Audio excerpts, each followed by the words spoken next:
నమస్తే, welcome to our channel. YS Jaganmohan రెడ్డికి సొంత నియోజకవర్గం పులివెందుల్లో తీవ్ర వ్యతిరేకత వస్తుందని చాలా మంది చెప్తూ ఉన్నారు. అసలు వైఎస్ జగన్మోహన్ రెడ్డికి కాదు, భారతి గారికే ఎక్కువగా వస్తుంది. ఎందుకంటే జగన్మోహన్ రెడ్డి చుట్టూ కోటరీలను నిర్మించిందే భారతి మేడమే అంటూ కొందరు అంటున్నారు. మరి ఇటీవల కాలంలో జనవరి 23న తన తండ్రి ఈసీ గంగిరెడ్డి వర్ధంతికి పులివెందుల వెళ్తే పులివెందుల ప్రజలు దీనిపైనే ప్రశ్నించారని కొందరు చెప్తున్నారు. అసలు ఇంతకీ వాస్తవం ఏంటి తెలుసుకునే ప్రయత్నం చేద్దాం. దీన్ని విశ్లేషించడానికి మనతో పాటుగా ఉన్నారు senior journalist doctor Vadlamani Kanakadurga గారు. నమస్తే మేడం. నమస్తే. పులివెందుల ప్రజలు వైఎస్ జగన్మోహన్ రెడ్డి పైన కాదు, ఆయన సతీమణి భారతి రెడ్డి పైన ఎక్కువ వ్యతిరేకతతో ఉన్నారు. మరి జగన్మోహన్ రెడ్డి చుట్టూ కోటరీలు నిర్మించేది భారతి రెడ్డి గారే. ఆయన్ని ఈవెన్ సొంత నియోజకవర్గ ప్రజలకు కూడా దూరం చేస్తుంది భారతి మేడమే. ఈ నేపథ్యంలోనే ఆమె తన తండ్రి వర్ధంతికి వెళ్ళడం అక్కడ ప్రశ్నించారని కూడా కొందరు చెప్తున్నారంట మేడం. మరి ఇది వాస్తవమే అంటారా? వాస్తవమే అయితే పులివెందుల ప్రజలు భారతిని కాకుండా జగన్మోహన్ రెడ్డి పైన కూడా వ్యతిరేకత వచ్చే అవకాశాలు ఉన్నాయంటారా భారతి గారు చేసే పనులకి? అంటే వాస్తవం ఎంత ఉందో మనకు తెలియదు, కానీ ఈ మాట అయితే వచ్చింది. అయితే ఇక్కడ మీరు గమనిస్తే కనుక అయితే మొన్న వాళ్ళ తండ్రి గారి వర్ధంతి అయింది. ఆ వర్ధంతికి ఈవిడ వెళ్ళటం జరిగింది. జరిగితే ప్రజలు తిరగబడ్డారు అన్నట్టుగా తెలుస్తోంది. అంటే తిరగబడ్డం అంటే ఏదో మీదకు వచ్చేయడం కాదు అక్కడ. అంటే వాళ్ళు బాధపడుతున్నారు. అసలు జగన్మోహన్ రెడ్డి చుట్టూ కోటరీ గురించి మన విజయసాయి రెడ్డి మాట్లాడారు, మనకు గుర్తుంది. కోటరీ వల్లే నువ్వు నష్టపోయావు, నష్టపోతున్నావు, ఇప్పటికైనా కళ్ళు తెరు అని. సో అదే వీళ్ళు వినిపించారా? అసలు ఎందుకు కోటరీ పెట్టారు? ఇవాళ అసలు సజ్జల అనే వ్యక్తి రావడానికి భారతీరెడ్డి కారణం అని అంటారు. భారతీరెడ్డిది ఆయనది ఒకే ఊరు, ఆ రకంగా ఆయన వచ్చారు. ఇంత జరిగినా కూడా మధ్యలో అతను ఎవరు సజ్జల బయటికి వెళ్ళినట్టు వెళ్ళారు, కానీ అంటే కొన్ని రోజులు మాట్లాడకుండా మళ్ళీ ఆయన ప్రెస్ మీట్లు పెట్టామంతా మనం చూసాం. అంటే జగన్మోహన్ రెడ్డికి ఇక్కడ ఆప్షన్ లేదా? భారతీరెడ్డి ఏం చెప్తే అది చెయ్యాలా? ఈరోజు అసలు జగన్మోహన్ రెడ్డి ఓటమికి భారతీరెడ్డి పరోక్షంగా కారణమయ్యారా? మనం ఇంతకాలం ఏం చెప్పుకుంటున్నాం? వాలంటీర్లో పక్క మరో పక్క సజ్జల దీనికి కారణం అని అనుకున్నాం మనం. కాదు, వీళ్ళెవరు కాదు, మెయిన్గా భారతీరెడ్డి అనేది ఇప్పుడు నిన్న మనకి ఆ మాటలను బట్టి అర్థమవుతుంది. సో అంటే భారతీరెడ్డికి రాజకీయాలు తెలియకపోయినా తొందరపాటు నిర్ణయాలతోటి లేదు, ఆయన చుట్టూ కోటరీ కట్టించి అంటే జగన్ని తన చెప్పు చేతల్లో ఉంచుకోవాలని అనుకున్నారా? అసలు ఈ తప్పులన్నీ చేయడానికి భారతీరెడ్డి కారణం అని వాళ్ళ సందేహం వస్తుంది. అంటే జగన్మోహన్ రెడ్డి తెలిసి చేశాడా, తెలియక చేశాడా? లేకపోతే జగన్మోహన్ రెడ్డికి చెప్పకుండానే ఇవన్నీ జరిగాయా? కానీ బలయ్యేది జగన్మోహన్ రెడ్డి. చూసారా ఎంత సందేహాలు వస్తాయో మనకి. ఇంకొకటి మీరు గమనిస్తే కనుక ఎన్నికల ముందు ఆవిడ పులివెందులు వెళ్ళి ప్రజలతో మమేకం అవ్వాలనుకుంటే ఒక రైతు వాళ్ళ చుట్టమే వచ్చి నిలదీశాడు. అసలు పట్టాదారు పాస్ పుస్తకాల మీద జగన్మోహన్ రెడ్డి ఫోటో ఏంటి, మీ ఆయన ఫోటో ఎందుకుంది అని ఆవిడ నీళ్ళు నమిలింది. దాని మీద నిన్న ఒక ఆయన, ఒక వైసీపీ పేటీఎం, మనందరికీ తెలుసులేండి, ఆయన ఒక వివరణ ఇస్తూ, ఇప్పుడు గాంధీ గారి బొమ్మ ప్రతి నోటు మీద ఉంటుంది కదా, అయితే అది గాంధీ గారిదేనా? కాదు కదా. అలాగే పట్టాదారు పాస్ పుస్తకం మీద జగన్మోహన్ రెడ్డి ఫోటో ఉంటే ఏమవుతుంది? పట్టాదారు పాస్ పుస్తకం జగన్మోహన్ రెడ్డికి సొంతం అవ్వదు కదా. ఇది వితండవాదన కాదా? గాంధీ గారు ఎక్కడ, జగన్మోహన్ రెడ్డి ఎక్కడ? నక్కకి నాగలోకానికి ఉన్నది తేడా ఉందా? ఏం మాట్లాడుతున్నారు? అంటే మనుషులు రాను రాను ఎట్లా తయారవుతున్నారో చూడండి. ప్రతిదాన్ని సమర్థించుకునే నేపథ్యంలో వాళ్ళు అసలు ఏం పోలికలు తెస్తున్నారో కూడా వాళ్ళకి అర్థం కావట్లే. అంటే జగన్మోహన్ రెడ్డి స్థాయిని పెంచాలి అనుకోవచ్చు, కానీ గాంధీ గారి స్థాయిని తగ్గించకండి మీరు. You don't have a right.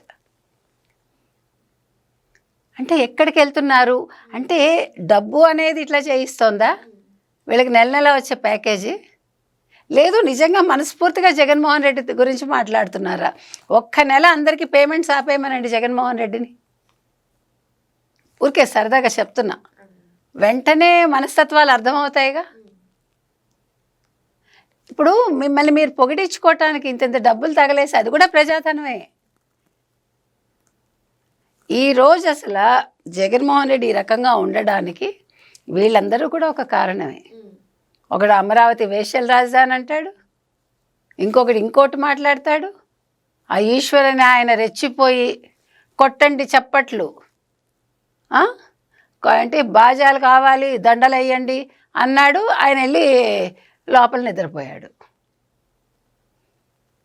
అందుకని అంటే నేను అనేది మన చుట్టూ ఉండేవాళ్ళు ఎవరు, అసలు మన పార్టీ విధి విధానాలు ఏంటి, ఇవేవి లేకుండా ఇప్పుడు తెలుగుదేశానికి వైసీపీకి ఉండే తేడా మీకు అర్థమవుతుందిగా. అయితే ఇప్పుడు జగన్మోహన్ రెడ్డి ఏ కేసులో అరెస్ట్ అయినా పార్టీ పగ్గాలన్నీ కూడా భారతికి ఇస్తారు అనే కథనాలు కూడా వినిపిస్తున్నాయి.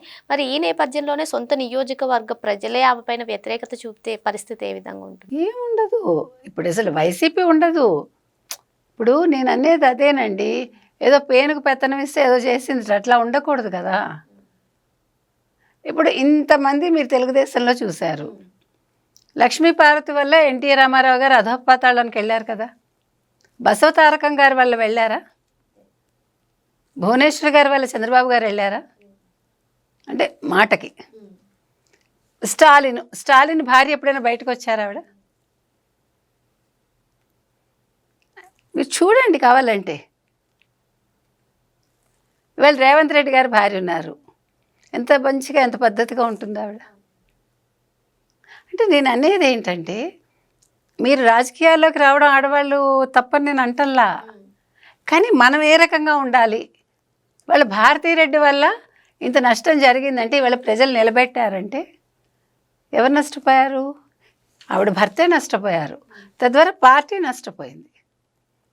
ఇప్పుడు అసలు భారతీరెడ్డి గారు లాంటి వాళ్ళు ఇంత వ్యాపారాలు చేస్తున్నారు, ఒక మీడియా నడుపుతున్నారు కాబట్టి ఆవిడ ఏం చేసి ఉండొచ్చు అంటే, ఇలాంటి పనికిమాల భజన పనులందరినీ తీసేసి హూ ఈజ్ రియల్ అంటే జెన్యున్ ఎవరు జగన్మోహన్ రెడ్డి గురించి మంచి చెడు ఇస్తారు, విశ్లేషణ కావాలి. ఎప్పుడూ కూడా మన గురించి కరెక్ట్గా విమర్శ చేసేవాళ్ళని మన చుట్టూ పెట్టుకోవాలి, కోపం తెచ్చుకోకూడదు.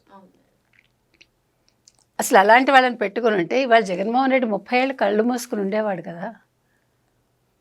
ఏ ముఖ్యమంత్రి అయినా మంచి చెడు తెలుసుకోవాలండి, విమర్శ తీసుకోవాలి, విమర్శ లోతులకు వెళ్ళాలి. ఎందుకన్నారు అని వాళ్ళ మీద కోపం పెట్టుకోవటం కాదు. అది లేకపోబట్టే ఇవాళ జగన్మోహన్ రెడ్డి రకంగా ఉన్నాడు. ఇంకొకటి, ఇవాళ అసలు భారతీరెడ్డి అంత మాట అనిపించుకుందంటే నిప్పులేందే పొగొస్తుందా? ఇంకా జగన్మోహన్ రెడ్డి ఇంకా నమ్ముతున్నాడు అంటే నేను భారతీరెడ్డిని నమ్మకపోవడం గురించి చెప్పట్లా, ఇంకా తన చుట్టూ ఉండే వాళ్ళని నమ్మడం గురించి చెప్తున్నా, ఇంకా సజ్జలు నమ్మడం గురించి చెప్తున్నా. ఒకవేళ భారతీరెడ్డికి అంత తెలివితేటలు లేకపోతే ఈ రకమైనవి, ఇది సజ్జలు తప్ప.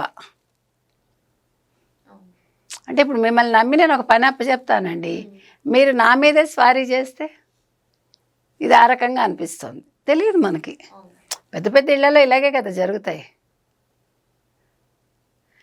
అది అందుకని ఇవాళ భారతీరెడ్డి గారు ఒకసారి ఆత్మవిమర్శ చేసుకోవాలి, పార్టీని ఏ రకంగా నిలబెట్టగలము అని ఆలోచించాలి తప్ప ఇంకా పతనానికి తీసుకెళ్ళాలి అనుకుంటే ప్రజలు చెప్పిందే కరెక్ట్ అవుతుంది. రేపు పొద్దున పులివెందుల్లో ఒకవేళ జగన్మోహన్ రెడ్డి నిల్చున్నా, లేదు ఈవిడ భారతీరెడ్డి నిల్చోవాలనుకున్నా, అక్కడ ఖచ్చితంగా తెలుగుదేశం గెలుస్తుంది. మరో అంశంతో మళ్ళీ కలుద్దాం. Thank you madam. Thank you.